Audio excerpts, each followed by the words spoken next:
দেখো, বৃষ্টির দিনে কিন্তু তোমরা সবাই কিন্তু মাংস খেতে খুব পছন্দ করি। বৃষ্টির দিনে মাংস খেতে যাই বলো সেই কিন্তু মজা। তো চলে যাচ্ছি টুকটুক করে মাংস আনতে। এই যে আমি আর আমার বৌদি চলে যাচ্ছি মাংস আনতে। আমি টুকুস টুকুস করে হাঁটছি, আবার বললাম একটু ভিডিও করে দেখিয়ে দাও আমি যাচ্ছি। এই যে আমি, আর এই যে মাংস দোকানের প্রায় সামনাসামনি চলে এসেছি। এটা হচ্ছে আমাদের গাইঘাটা বাজার, ঠিক নয়, বাজারের উল্টো সাইডে বনগাঁ যেতে যে রাস্তা সেই দিকেই। তো সেই দিকে আমরা চলে যাচ্ছি আঙুরকাটা মোড়ে। এই যে চলে এসেছি মাংসর দোকানে, জিজ্ঞাসা করছি কত করে কেজি আর অনলাইন পে হবে কি না, কারণ আমার কাছে ক্যাশ ছিল না। তাই আমি জিজ্ঞাসা করছিলাম অনলাইন পে দেওয়া যাবে কি না। তো ওই দাদার সাথে কথা বলে নিয়েছি, আর তখনই কিন্তু দোকানটা খুলেছে দেখো।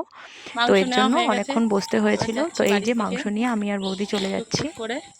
এই যে বৌদি আর আমি, বৌদি লজ্জা পাচ্ছে ভিডিওতে আসতে। তারপরে কিন্তু এই যে মাংসর জন্য সব রেডি করে নিয়েছি, মশলা টশলা রেডি করে মাংসর মধ্যে মাখিয়ে রেখেছি। মেয়ের আবদার একটু আলুর চিপস মতো করে ভেজে ওর জন্য দিতে হবে। তো ওর জন্য কিন্তু আলুর চিপসটা ভেজে নিয়েছি। তো আমার এই মিনি ব্লগটা কেমন লাগলো অবশ্যই কমেন্ট করে জানিও।